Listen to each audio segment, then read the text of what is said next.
current. This issue is that metabolically, we don't break down those omegas very efficiently.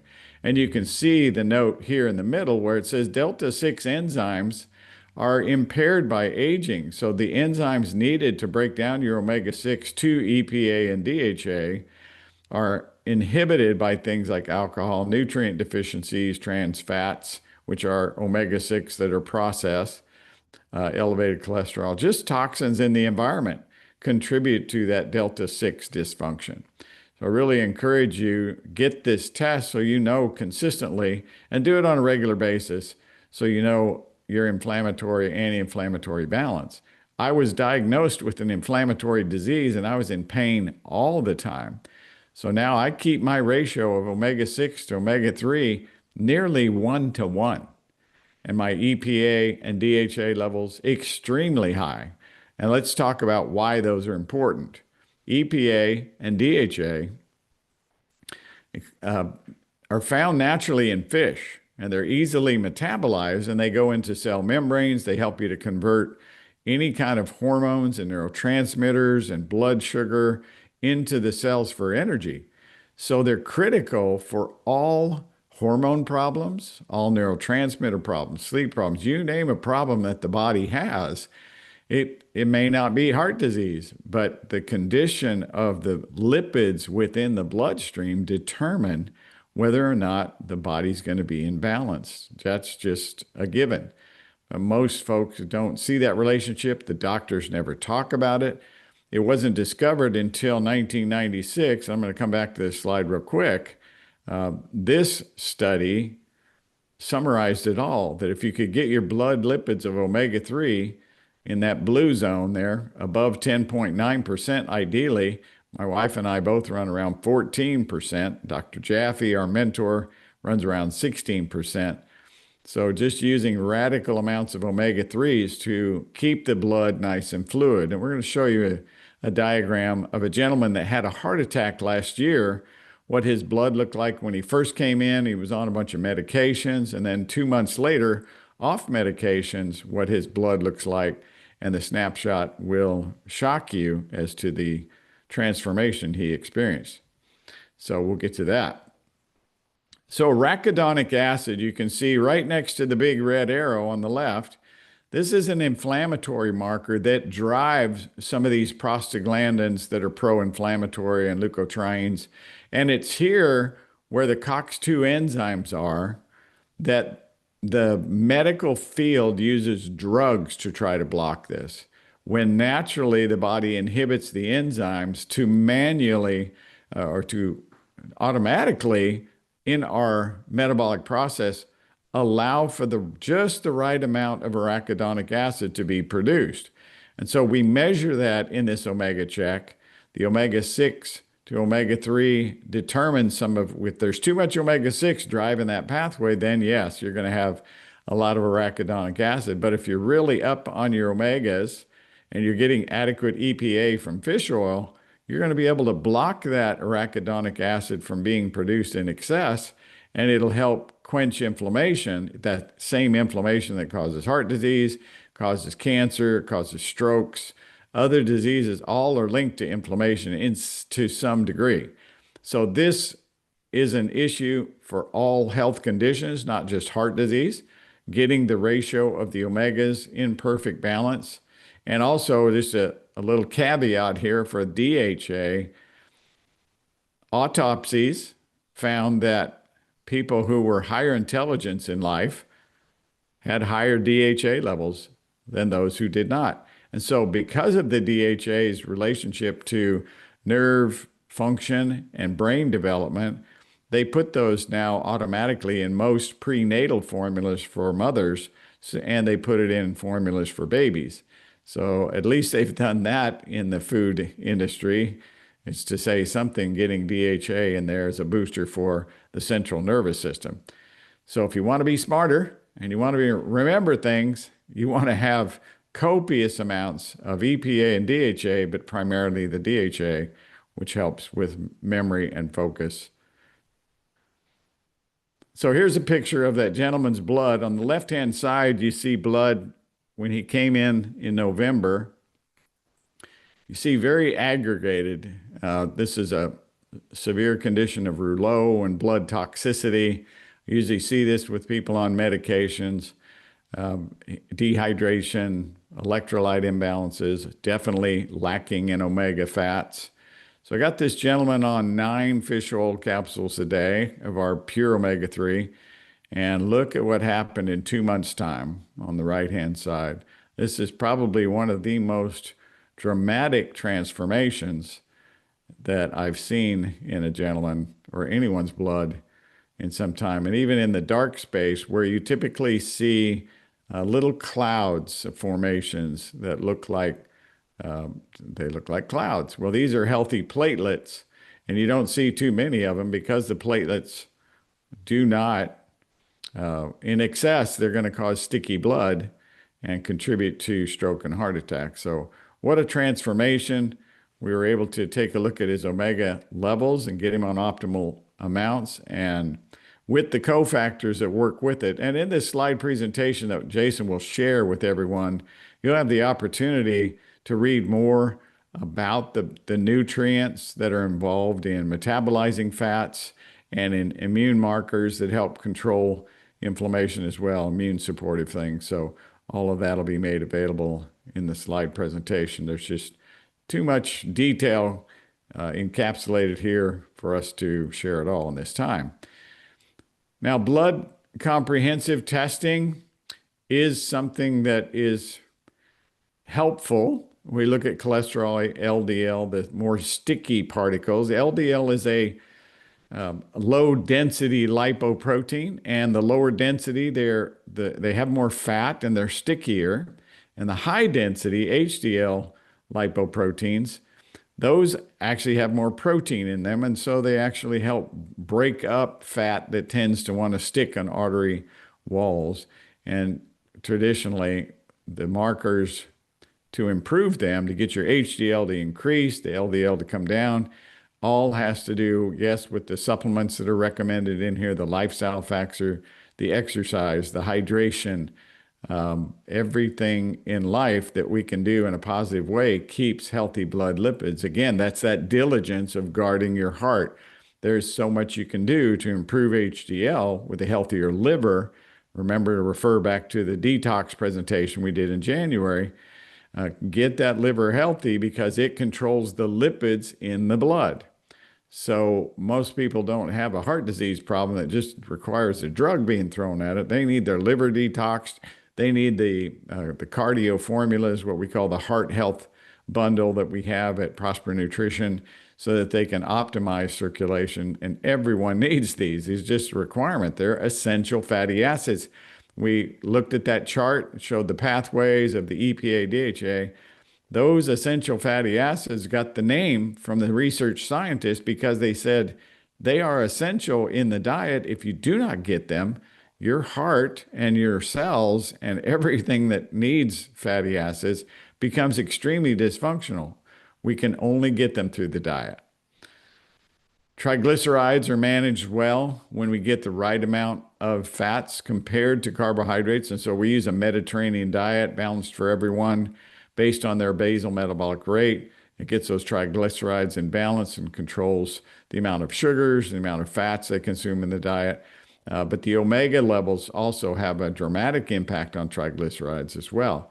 Now, bilirubin, a lot of people wouldn't think this is a cardiovascular marker, but bilirubin is a waste product from when old red blood cells are broken down. They're converted to bilirubin, and then they're converted again in the liver to bile and excreted. So if bilirubin tends to creep up on you, even at 0.8 or higher, you know that the body's not converting it in the liver and gallbladder. Again, back to detoxification because of its association with blood lipids and cardiovascular health. To keep our bilirubin in right amounts that controls the lipids in the blood. It also tells us whether or not we're emulsifying. So one of the formulas that's talked about in the detox program is liver detox and liver protect, and they all have this ability to help manage bilirubin in an appropriate amount. Alkaline phosphatase is a bone and liver enzyme, and it is associated with a congested gallbladder as well. And so the gallbladder being the key organ that breaks down fats so that you can utilize them and take them up into the cells, just another marker we can keep an eye on. And then, of course, the liver enzymes, there's a couple of the most common. The one ALT is the most common, and the gut enzyme. We're seeing more and more of this non-alcoholic fatty liver disease, NAFLD, and people are coming in and it's like, what's wrong with my liver? I don't drink alcohol. Why is this a problem? Well, it has to do with the processed foods, the omega-6 causing toxicity in the liver, and the environmental pollutants, and why we need to detox, and we need our cardiovascular formulas as well. So let's go on to another very important test. The heart has 40,000 neurons connected to it. And if you look over here on the right, you'll see an example of a synaptic gap between the neuronal sending agent from the brain that goes down to a receptor. And so you have these neurotransmitters, which are listed over on the left-hand side. They impact how that firing takes place, what kind of either calming or excitatory impact takes place coming across that synaptic gap. Well, there's 40,000 of these neurons that are hooked to the heart, and you can see a diagram that was recently published by some researchers that were able to actually find the clusters of neurons at areas around the heart, around the valves, and so forth. And so when the heart receives this electrical impulse, it allows for that heart to contract and relax, and it's a constant signaling that goes on between the nervous system and the heart, and why neurotransmitter testing is so important. Doctors are not doing these tests. And when you go to a doctor's office and you've got a little anxiety because you just had a stressful drive through traffic, you had coffee, and you've got too much ephedrine, you're running up the adrenaline, and you didn't sleep well, and you haven't been consuming foods that are rich in precursors for serotonin production that allow for good melatonin, and you didn't get a good restful sleep, you can see the perfect storm. You get that blood pressure cuff put on you, and bam, up goes the blood pressure, and they put you on blood pressure medication. And you're all scared because you have a certain number. Well, there's some people that are just really excited. I had a guy in 3 weeks ago, and his blood pressure is 185 over about 112. And he's a good friend. I said, hey, Josh, why don't you come to the house on Saturday and we'll do a sauna, we'll do a colonic, we'll have a smoothie and do a little exercise. Let's get you in a relaxed state and let's see what your blood pressure does. It dropped 25 points after all of that. And he was quite surprised. So it motivates him then to get into these lifestyle factors into his life more, so he can normalize cardiovascular function and get that blood pressure down naturally. When you do it artificially with the drug, the side effects, the dangers, the additional disease conditions that are triggered, it's not worth it, folks. It's a spirit of pharmakeia, and I've never seen anyone rewarded by it. It just doesn't work. So get your neurotransmitter test, find out your healthy heart balance of the serotonin and GABA, which are calming, along with taurine and histamine, missing an E there. So at times of the year when there's allergens are up and you're having allergies and issues and you're not a good eater and you're eating foods that you're inflammatory and you're allergic to, like gluten and wheat and corn and hydrogenated oils, those are going to raise histamine levels and raise your blood pressure. So again, do you have a heart problem or a cardiovascular problem? Probably not. You've got a nervous system imbalance. So get neurotransmitter testing done. Know what you need to provide the nutrients that allow for the pathways of that. And I didn't give you a chart on this. It would take a little bit longer to go through the pathways of neurotransmission, but those are available on our website. You can look up all these tests we're talking about today, and you can see sample reports, and there's more details explained there. But I love this test. It's just so great to go through it. And then when you give someone these formulas to balance out, remarkable transformation happens within 24 hours. I had a lady that went on one of our choline formula, And she is a tough cookie. I've had her for about 20 years. And to get a positive response for her is always challenging because her life's pretty challenging. And she had just absolutely raved on how the addition of the choline to help the acetylcholine, which this is a foundational nutrient. You'll see it in all the formulas. You'll see it as a part of our core four. You'll see it a part of cardiovascular health and detox. Choline is necessary for all those functions, but it's the production of acetylcholine, the first neurotransmitter that was discovered. Now, why it's not on this list is because acetylcholine is in every cell and in every piece of tissue that takes up nutrients and communicates back and forth from bloodstream through the digestive tract. All cell membranes utilize acetylcholine for the transfer of energy and signaling. So it's a given, and it's linked to diseases like deficiencies of choline are linked to Parkinson's and Alzheimer's disease. So let's get tested so we're not a statistic. I believe this is the last test we're highlighting today on functional chemistry. And this is a real basic test that most folks would think, really, is that tell me much about my heart? Well, we're looking at our muscle fat analysis, our skeletal muscle mass. So the muscle and fat analysis shows the ratio of your muscle to fat and how they interact with each other and what's a healthy ratio. The skeletal muscle mass, total amounts of muscle we're producing for our body size and what's ideal. And then the segmental lean analysis, you can see that on the chart down here. There's a segment that has your right and left arm, your trunk, your right and left legs.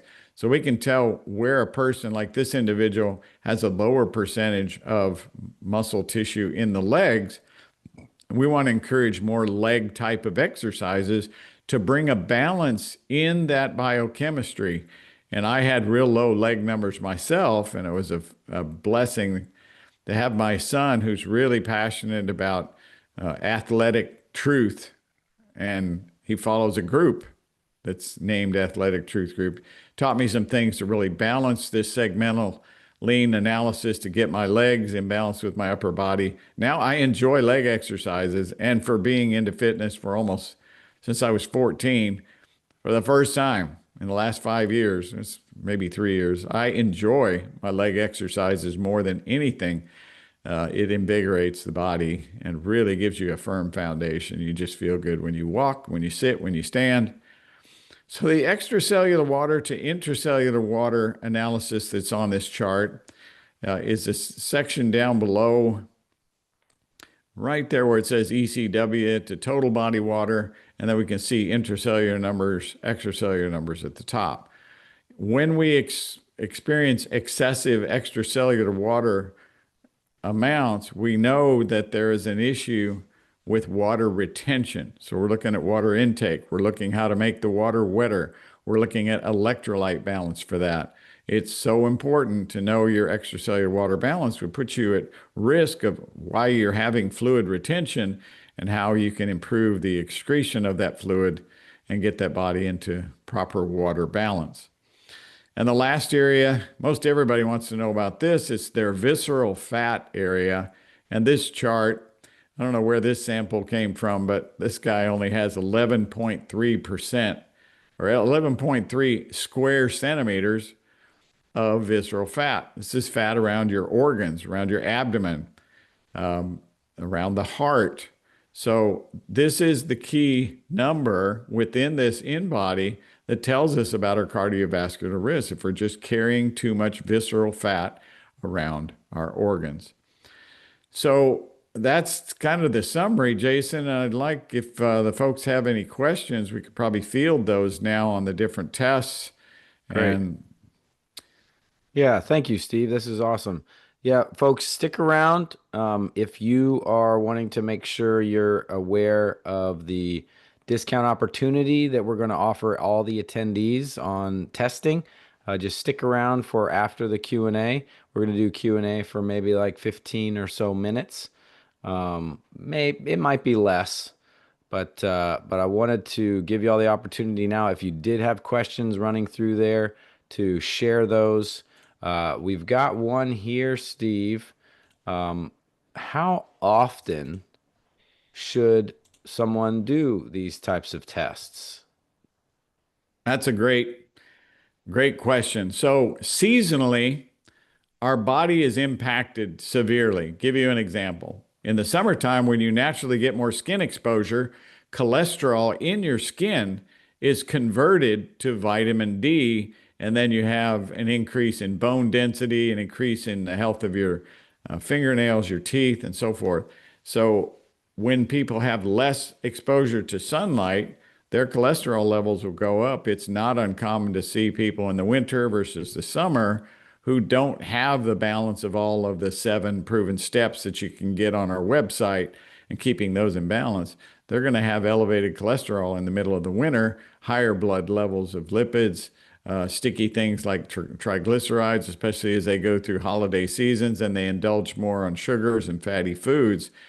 So you want to kind of take a look at your lifestyle, and I do for the folks I'm meeting with. And of course, we also take in consideration their budget and their health factors. But like I mentioned earlier, my friend Steve Lilly, who's on this video watch today, he is absolutely the most diligent every quarter.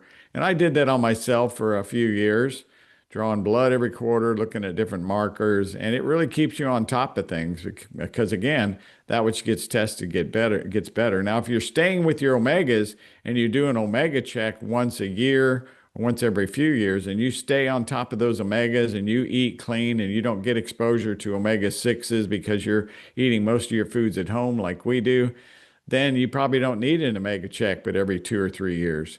But the standard blood lipids and looking at live blood, that's an important one because you can find out, if your immune system gets out of balance in the springtime and you're not really aware of it, maybe you're having an allergy response, but it's not manifesting as a sinus condition or a respiratory condition, but maybe it's manifesting in the form of inflammation. Your knees hurt more, of your muscles are hurting more.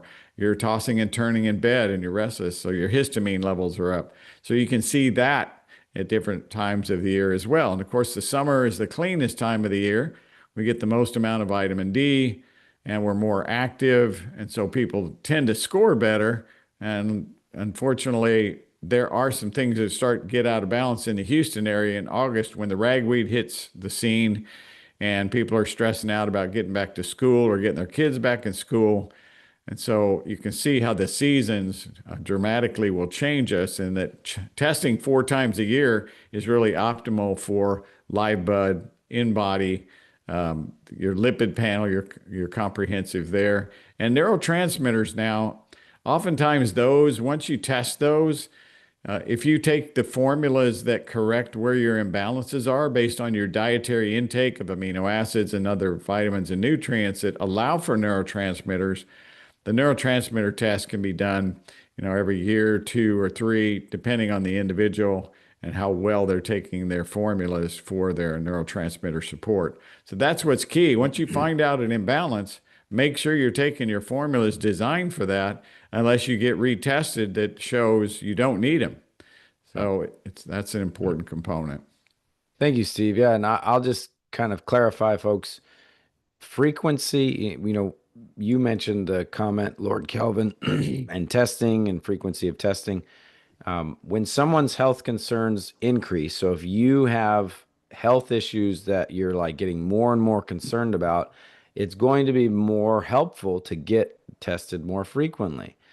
So if you have something that happens, you might need to test every 3 months or so to make sure that you're tracking the right direction. A good kind of maintenance usually is set about a year. We encourage people once a year. We encourage people to do it about twice a year. The reason that that's useful is you can get markers at one season of the year and that markers at another season of the year, see how your body's responding to the changes in seasons. So that's why we encourage about testing about twice a year to kind of maintain your health. Yeah, that's kind of, I appreciate you going through that, Steve. That's kind of a summary that I wanted to just kind of mention to you folks that might be helpful to think about in regard to the testing.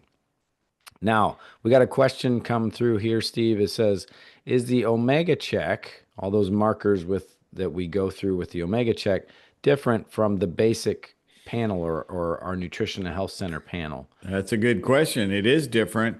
Very few labs offer it. We have to have an account with a specialty lab to get it done. And again, isn't that sad? Because we showed you the chart that proved through years, generations of research that the number one factor in heart disease and stroke risk has to do with the amount of omega 3s in the bloodstream. And it's crazy. The American Heart Association publishes this stuff, but guess what? The power of drug companies keeps doctors in a blind area. Of course, there's also the doctors that go, well, I want to do what makes better money too. Just checking lipids and making sure people are staying on the right amount of fish oil doesn't make a practitioner a lot of money, but it keeps a person very healthy. And sometimes it's unfortunate. That's the way the industry runs today. So Omega Check, not run at every lab. Your doctors will probably look at you strange if you even ask for it, but you can. It doesn't hurt to ask for it and see if you can get it on your panels. And same with live blood. Live blood takes time, looking at it under the microscope, analyzing, getting a person fasting to come in, and then talking to them from their screen as to how things are doing. And of course, the in-body too, examining that. And that has to do with lifestyle. They just stop because most doctors are overweight too. They're not practicing what they should be sharing, that the Heart Association is telling us, the American Diabetes Association are telling us what are the dietary things we should be doing. Even in the American Cancer Society, they list over 50,000 herbs that actually have a cancer reversing role in the body. So that kind of information just doesn't get from the researchers into the patient because of the pharmaceutical doctor relationship and the way they run their clinics. They just don't have time to educate people like this that we so passionately love to do. Yeah. Yeah, this is something that, it's very close to home. We got started obviously because you were wanting to change your heart health. I mean, your health issues that are kind of associated, similar, right? Inflammation and immune dysregulation is something that's highly connected when you're dealing with arthritis and heart disease issues. Inflammation in the blood vessels and the arteries and all of that is Yes, something that sir. you have to take seriously. Oh, we got another question here. Would we be able to do a live blood testing, um, live blood check at the office? I would simply say yes. This is something that